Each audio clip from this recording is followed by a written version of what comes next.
नमस्कार दोस्तों, target with PS Parihar channel में आपका स्वागत है। आइए शुरू करते हैं। देख लेते हैं कि दैनिक सायंकाल समाचार के इस वीडियो में विद्यार्थी जीवन से संबंधित कौन कौन सी सूचनाएं हैं। सबसे पहले बात कर लेते हैं उत्तर प्रदेश लोक सेवा आयोग की। इसके बाद में हम लोग बात करेंगे टीजीटी पीजीटी प्राथमिक शिक्षक भर्ती यूपीटीटी और बिहार से आने वाली नई भर्ती की।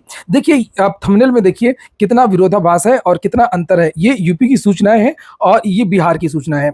बिहार से जहां से पर लगातार नई नई भर्तियों की घोषणाएं हो रही हैं। ये आज की न्यूज है जो मैं भी आपको बताऊंगा। और कल की न्यूज ये थी कि बिहार से पीसीएस में 2000 से ज्यादा पदों का विज्ञापन सोमवार को जारी हो जाएगा, यानी कल बीपीएससी अपना जो विज्ञापन है वो जारी कर देगा। बिहार से पुलिस की भी नई भर्ती आ रही है। यूपी में पीसीएससी का एग्जाम नहीं हो पा रहा है। टीजीटी पीजीटी एग्जाम के बारे में कुछ पता नहीं है, आयोग से कोई जानकारी नहीं दी जा रही है और प्राथमिक शिक्षक भर्ती में विज्ञापन में देरी। तो ये अंतर है उत्तर प्रदेश में और बिहार में। फिलहाल हम बात करेंगे पीसीएस एग्जाम की। हो सकता है पोस्टपोन। पीसीएस के एग्जाम में एक समस्या आ रही है, आप लोगों ने देखा भी होगा। बहुत सारे छात्रों ने उत्तर प्रदेश लोक सेवा आयोग ज्ञापन दिया है और मांग की है कि पीसीएस का जो एग्जाम है वो एक ही पाली में होना चाहिए। यहाँ पर ये देख सकते हैं। और अब उत्तर प्रदेश लोक सेवा आयोग को भी लगता है कि पेपर एक ही पाली में करवाया जाए। लेकिन सबसे बड़ी समस्या ये निकल करके आ रही है, जो जानकारी मिली है सूत्रों के अनुसार, कि लोक सेवा आयोग को अभी तक एग्जाम सेंटर जो है वो नहीं मिल पाए हैं। अगर पीसीएस का जो एग्जाम है वो 1 तारीख को यानी कि 27 अक्टूबर को अगर परीक्षा करवानी है तो फिर एग्जाम सेंटर नहीं मिल पाएंगे। समस्या ये है कि जो विश्वविद्यालय हैं, जो बड़ी यूनिवर्सिटीज हैं, वो परीक्षा के लिए अपना जो सेंटर है वो नहीं दे रही हैं। केवल जैसे जीआईसी वगैरह हैं या एडेड माध्यमिक विद्यालय हैं, केवल वो इस समय खाली हैं। और वास्तव में नॉर्मलाइजेशन को लेकर के विद्यार्थी भयभीत हैं कि फिर जैसे पिछली बार विवाद हुआ था, पीसीएस मेंस वगैरह में विवाद होता रहा लोक सेवा आयोग में, वो विवाद इसमें भी ना हो जाए।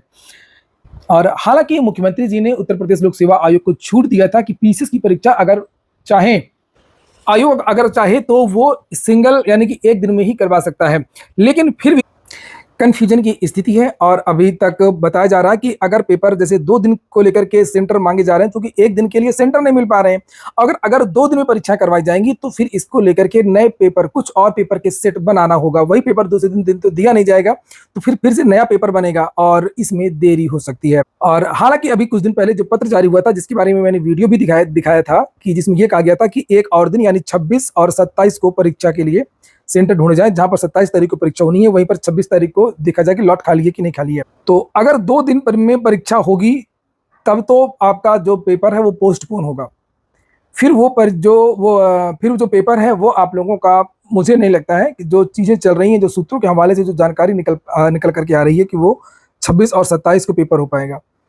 अगर एक ही दिन में सेंटर इस बीच में अगर मिल जाते हैं, जैसे लोक सेवा आयोग भी कोशिश कर रहा है कि एक ही दिन में परीक्षा हो जाए और विवाद की स्थिति ना रहे, तब तो आपकी जो परीक्षा है वो 27 तारीख को हो सकती है। और अभी शायद जो आज उत्तर प्रदेश लोक सेवा आयोग के जो अधिकारी हैं, जो शीर्ष अधिकारी हैं, वो लखनऊ गए हैं शासन से परमिशन लेने के लिए, पूरी बात बताने के लिए कि जो 1 दिन में परीक्षा करानी है उसको लेकर के क्या समस्या निकल कर के आ रही है और जो 2 दिन में परीक्षा होगी उसको लेकर के क्या समस्याएं हैं। देखते हैं शासन से क्या अनुमति मिलती है, आगे क्या होता है। लेकिन आप लोगों ने पढ़ाई करते रहिए। और इसकी जो डेट है 18 सितंबर, ये निकल भी चुकी है और अभी तक बताया जा रहा है कि जो सहमति मिलनी थी वो अभी तक नहीं मिली है दूसरे दिन के लिए। तो अगर एक ही दिन में परीक्षा हो जाती है और सेंटर अगर मिल जाते हैं तो ये अच्छी बात है। परीक्षा पोस्टपोन भी आपकी नहीं होगी और जो नॉर्मलाइजेशन वाला विवाद है वो भी नहीं होगा और विद्यार्थियों की जो मांग है वो भी पूरी हो जाएगी। अगली जो सूचना है वो टीजीटी पीजीटी और शिक्षा सेवा चयन आयोग की है।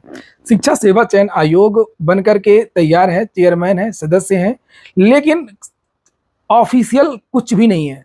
यानी कि ऑफिशियल एक भी भर्ती के बारे में जानकारी नहीं दी जा रही है कि क्या हो रहा है क्या नहीं हो रहा है। मीडिया के हवाले से, सूत्रों के हवाले से अप्रत्यक्ष रूप से या धरने में जब विद्यार्थी जाते हैं उनसे कहा जाता है कि हम दिन रात काम कर रहे हैं, छुट्टियों में भी काम कर रहे हैं, लेकिन कौन सा काम कर रहे हैं किसी को कुछ नहीं पता। ऑफिशियल परीक्षा कैलेंडर अभी तक जारी नहीं किया गया है। जानकारी ये भी मिली है कि जो कमेटी बनाई गई थी जिसको ये निर्धारण करना था कि एग्जाम कैलेंडर में कौन कौन सी परीक्षाएं होंगी, कब होंगी, उस कमेटी ने अभी तक रिपोर्ट भी नहीं दिया है और उसका जो काम है वो अभी तक रुका हुआ है। दूसरी बात यह कि अभी शिक्षा सेवा चयन आयोग में बहुत सारी चीजें होनी है। कर्मचारियों की नियुक्तियां होनी है, ड्राइवर की, जूनियर असिस्टेंट की, लिपिकों की। संविदा के आधार पर ये भर्तियां होती रही हैं। इस बार भी संभावना है कि उसी तरीके से भर्तियां होंगी, लेकिन अभी तक ये भर्तियां भी नहीं हुई हैं। दिसंबर में जो जानकारी मिल रही है कि उसमें एग्जाम सेंटर वगैरह नहीं मिल पा रहे हैं, क्योंकि दिसंबर के महीने में शीतकालीन अवकाश भी है और आरओ एआरओ का पेपर भी है। शीतकालीन अवकाश में कोई अधिकारी कर्मचारी काम करना नहीं चाहता है, इसलिए उन्होंने अपने हाथ खड़े कर दिए हैं। जब तक एग्जाम कैलेंडर जारी नहीं होगा तब तक तरह तरह की बातें होती रहेंगी। और विद्यार्थियों में असमंजस की स्थिति बनी रहेगी। मैंने पहले भी कहा था, आप लोगों से हमेशा कहा था, जब जब चयन बोर्ड के द्वारा ये कहा गया है कि आपका परीक्षा कैलेंडर 15 दिन के अंदर जारी होगा, 20 दिन के अंदर जारी हो जाएगा, और कभी कोई कोचिंग वाले ने कहा कि अक्टूबर में एग्जाम हो जाएगा, किसी कोचिंग वाले ने कहा कि नवंबर में एग्जाम हो जाएगा। मैंने आप लोगों से हमेशा यही कहा कि जो आपका पेपर है वो दिसंबर के बाद में ही होगा। आयोग के द्वारा हालांकि बातें की जाती रही है कि हम दिसंबर में एग्जाम करवा सकते हैं, लेकिन मैंने हमेशा से आप लोगों को यही जानकारी दी है कि टीजीटी पीजीटी के एग्जाम में देरी हो रही है और देरी होगी भी। चूंकि टीजीटी पीजीटी को लेकर के प्रत्येक मेरे वीडियो में विद्यार्थी कमेंट करते हैं कि सर वास्तविक स्थिति क्या है। तो वास्तविक स्थिति कैसे हो सकती है? वास्तविक स्थिति एग्जाम की भी कोई डेट है ही नहीं है, अभी कुछ चीजें हो ही नहीं रही हैं। पुराने पेपर से काम चलेगा नहीं, नए पैटर्न में परीक्षा होगी, परीक्षा केंद्रों का निर्धारण भी करना है। नई परीक्षा नए पैटर्न के आधार पर होगी, इसको लेकर के नया पेपर, कई सेट बनेंगे, बहुत सारी चीजें होंगी। तो परीक्षा में यानी कि परीक्षा जल्दी भी हो जाए और उसमें शुचिता भी प्रभावित ना हो, इसकी वजह से बताया जा रहा है कि इसमें देरी होगी। फिलहाल युवा मंच के नेतृत्व में बहुत जल्दी शिक्षा सेवा चयन आयोग में ये सभी स्थितियों को स्पष्ट करने के लिए धरना प्रदर्शन होगा। लेकिन बस बात वही हो जाती है कि बार बार झूठा आश्वासन दे दिया जाता है, वेबसाइट में कुछ आता नहीं। अभी तक शिक्षा सेवा चयन आयोग की ऑफिशियल वेबसाइट भी नहीं जारी हुई है। तो अगर ऑफिशियल वेबसाइट जारी नहीं हुई है तो कम से कम आप लोग समाचार पत्रों के माध्यम से तो विज्ञप्ति जारी कर सकते हैं कि टीजीटी पीजीटी एग्जाम कब होगा, असिस्टेंट प्रोफेसर भर्ती एग्जाम कब होगा, टीईटी कब होगा, प्राथमिक शिक्षक भर्ती कब होगा।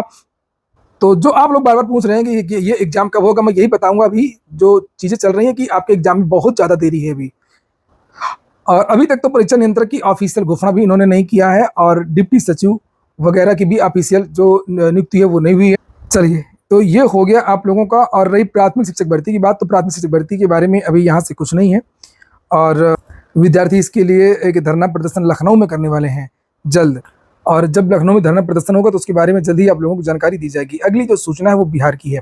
1,22,000 पुलिसकर्मियों की भर्ती जल्द होगी, सीएम नीतीश कुमार ने ये घोषणा की है। लिखा, मुख्यमंत्री नीतीश कुमार ने कहा है कि बिहार में पुलिसकर्मियों के खाली पड़े 1,22,703 पदों पर बहाली जल्द होगी। इससे अपराध को रोकने में मदद मिलेगी। कानून व्यवस्था सरकार की सर्वोच्च प्राथमिकता है। अपराध को रोकने में कोताही बिल्कुल बर्दाश्त नहीं होगी।